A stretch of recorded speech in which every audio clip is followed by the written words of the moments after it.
let's take a look at some current EV leasing deals and work out how much it would cost to salary sacrifice. Stay tuned.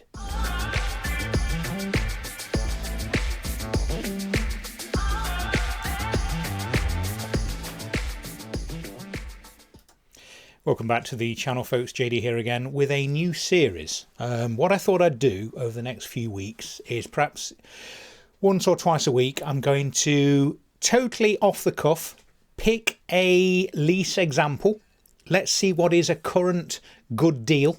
Let's see what's out there, and we'll take it through to a business salary sacrifice arrangement to work out what the savings might be. Now, I had a really good question on one of my older videos the other day, and somebody said, why is it that I can personally lease a vehicle for pretty much the same price as my work's salary sacrifice scheme?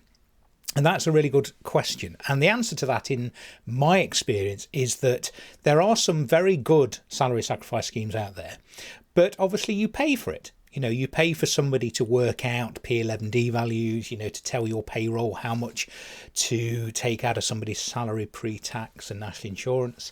They're obviously haggling on your behalf, getting deals through. And they're also, and this is the important one, because if you take out a salary sacrifice leasing arrangement for, say, 36 months or 48 months, they've got to ensure that that monthly payment is the same throughout that 3 or 4 years. Now, because they include insurance, often the insurance is quite high, because obviously who knows what insurance is going to do in 2 years' time or even next year, the way insurance currently is going. So they've got to kind of take a punt, I think, and build in quite a high amount for insurance. So a better way of doing it, if you work for a company and you're prepared to do a bit of work yourself, the scheme that I run with my employer, I kind of do all the negotiating, all the car ordering, you know, I work out P11D values and how much to take out of people's gross salary. But because of that, we can get deals cheaper for our staff. Now, the only difference really also is that we ask staff to insure the car for themselves. So they are basically salary sacrificing a business lease with maintenance, and then they insure it themselves. We also include gap cover as well, just in case the car is written off and there isn't as much in the insurance pot to clear what's remaining on the lease. So I would always say get gap cover as well. There's plenty of videos on gap cover on this channel. So what I'm going to do is just going to have a look at Lease Loco, see what's out there, totally off the cuff, and we'll work through an example, and I'll show you how you can work out salary sacrifice and what the potential savings are going to be. So let's just have a look at Lease Loco. We're going to do a business lease, and let's see what's out there. So what I'm going to do, as it's the first video I've done on this, I'm just going to click on 2% benefit in kind EVs. There's a default there for us. So let's click on that and see what comes out. Right, so what are they saying? So here's a good example. Look, they're saying, oh, it keeps changing. How do I, hang on a minute. What's it doing? No, that's no good, is it? It's just doing some kind of presentation. Okay, we've got a Nissan Ariya, is it? We've got a Vauxhall Corsa E. We've got a Volkswagen ID Buzz, 77 kilowatt, first edition. We've got a Vauxhall Mockery. They're quite a nice looking car. I do quite like those. We've got a BMW i7. I bet that's a bargain. My i5 was a real bargain a couple of months ago. And we've got a Citroen EC4. Okay, so, okay, I don't know what I'm doing. So let's see. Let's take this Nissan Ariya then. So compare deals. Right. Now, what you need to do is you need to make sure whenever you're going on to Lease Loco, and I have members of staff coming up to me about this, and they'll say, I found this deal. It's £100 a month. And I say, well, that doesn't sound right. You have to make sure that you are comparing apples with apples. Make sure there's no massive deposit. Normally salary sacrifice schemes are geared up so they are 1 plus 35 or 1 plus 47. So effectively your first month is your deposit. There's not a massive lump sum to add. But a lot of the time when you look at these quotes by default, you'll see a good deal, but it might have a 12-month deposit.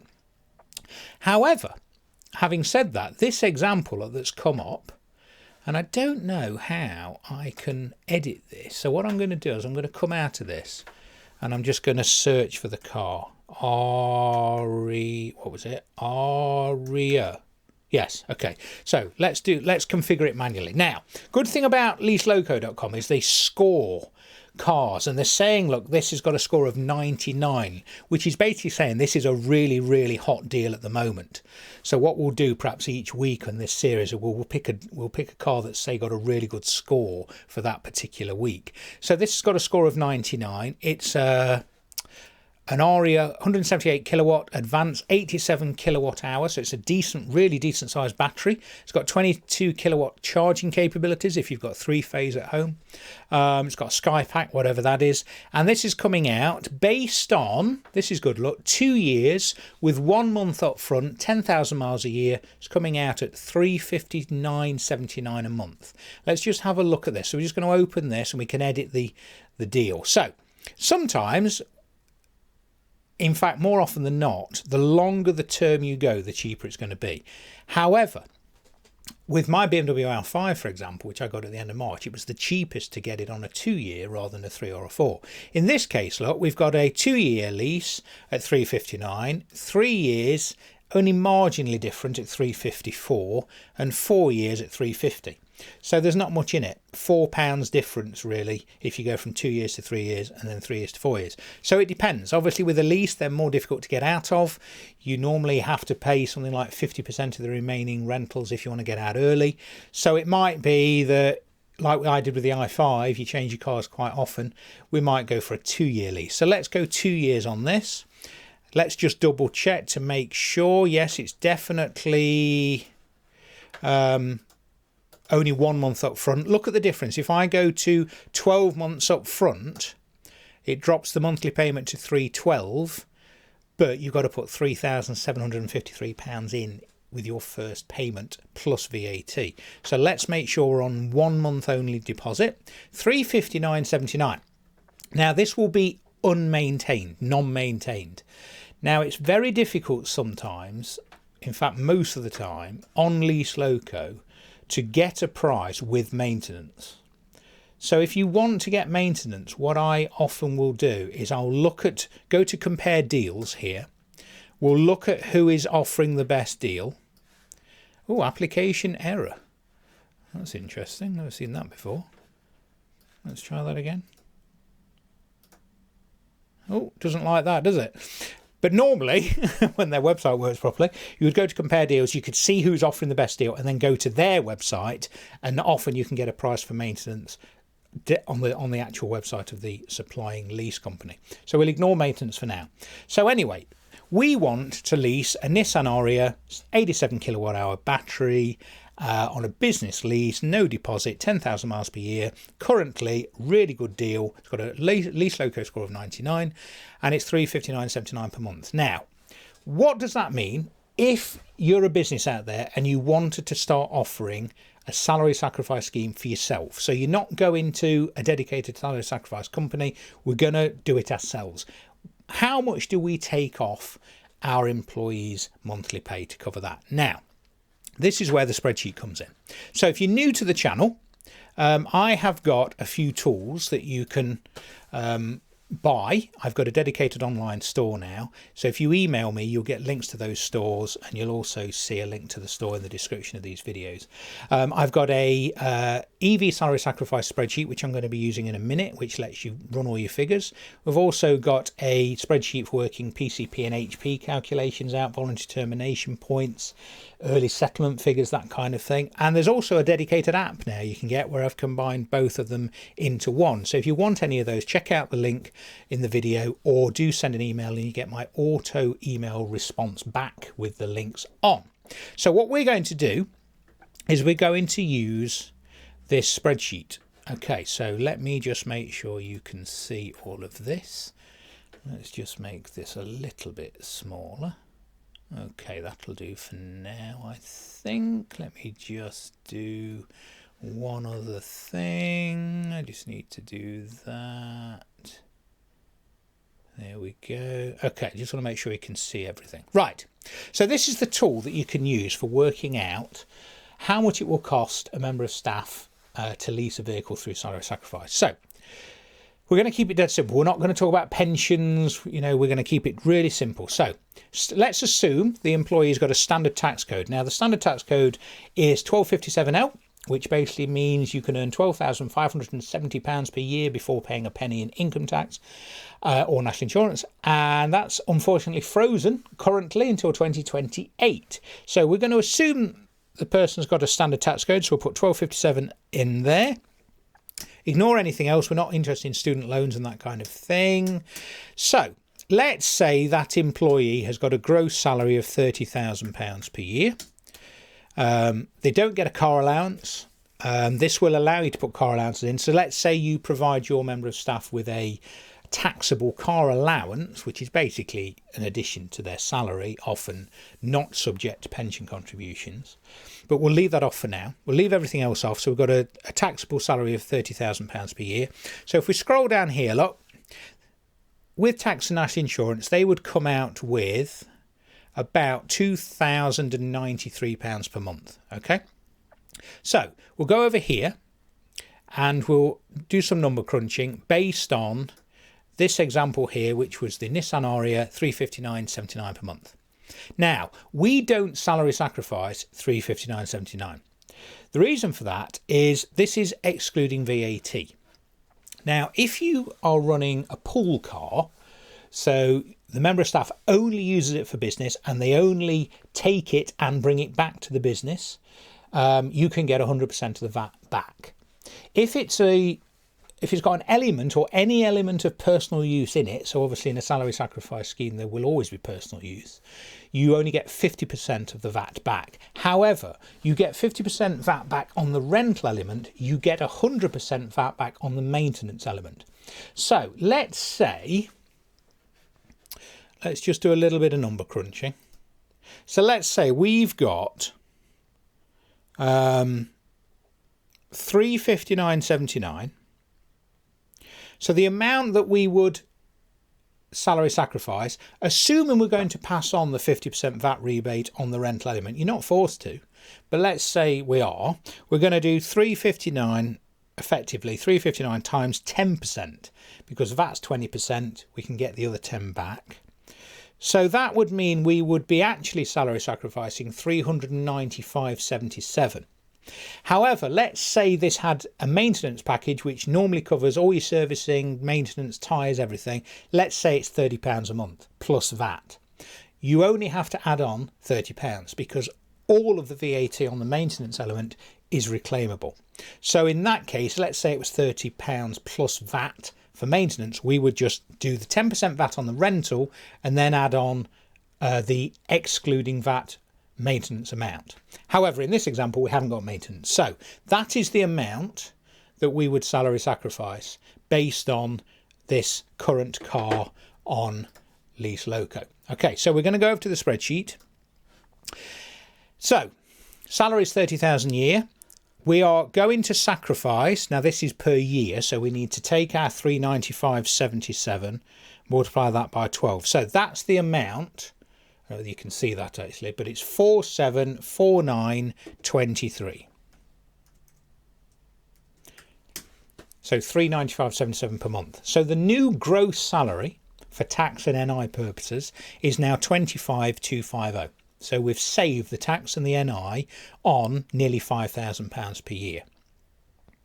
Now, we also have to bear in mind the benefit in kind. Now, until 2025, the benefit in kind value of an electric vehicle is 2%. What does that mean? So it doesn't mean you pay 2% of the value in income tax. It effectively means you pay your standard rate of income tax multiplied by the benefit in kind value. Getting complicated. Let's simplify it. So let's say, and I don't know because it doesn't tell me on here, but let's say this Nissan Ariya has a value, a P11D value effectively of £40,000. The benefit in kind tax on that is 2%. So we do 40,000 times 2%. So that gives us £800. We don't pay £800 in income tax. That's the benefit in kind value. £800 comes off our personal allowance, and then we pay tax at our normal tax rate on the £800. So if you're well into the 40% tax bracket, and even after salary sacrifice you're still in the 40% tax bracket, there is a bit of a grey area when you're crossing over into bands. But let's say you would pay 40% of £800 in tax, so £320 a year, so less than £30 a month. In this case, in this example, we're only earning £30,000 a year, so we're well away from the 40% band. So we would pay 20% of £800 in tax, which is £160 a year, or just over what, 13, maybe £14 a month. So we're going to put in our P11D value of £30,000, and that's a guess. Sorry, £40,000. So there you go, £800. I'll talk about this in detail at another point. I've recently added something called the PUC, the private use contribution, which is where rather than paying benefit in kind tax, you can pay a bit of your salary to use the car for personal purposes, but we'll get onto that in another video. So that's dropped our personal allowance now to £1177. So basically £800 has come off our tax code. Now, that would mean in this particular example, there is a 24.63, let's make sure you can see this. That car would cost the member of staff £298.29 per month, a saving of 24.63%.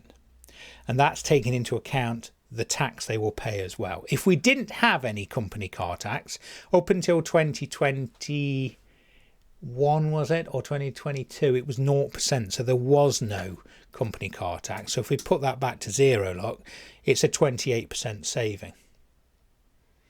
Now that makes perfect sense, because national insurance has had two reductions over the last 6 months or so. It used to be 12%, then went to 10%, and now it's on 8%. So your saving, very easy rule of thumb if you don't want to use the spreadsheet, is your income tax rate, which in this example was 20%, and your national insurance contribution rate, which is now 8%. It makes sense that the saving is 28% before we consider company car tax. Let's whack 2% into here, which brings the overall saving to 24.63%. So that is an example end to end, taking a current live example today on the Sunday the 16th of June 2024, Nissan Ariya, business lease. How much would it cost to run that through a salary sacrifice scheme, assuming you are passing the 50% VAT saving on? Now, as I said, you might build in a couple of pounds a month for a gap policy, because gap is really important. If your member of staff writes this car off in 6 months' time, and technically the car is in the business's name, then you need to make sure that the insurance is going to cover what's left on that lease. So always get gap cover. Right. That's it. I hope that was useful. It's great to be back. I'll do another one next week. We'll pick a completely different example. If anybody wants to suggest any example cars that you're looking at, happy to do an example based on that as well. Until next time, thanks for watching. Take care.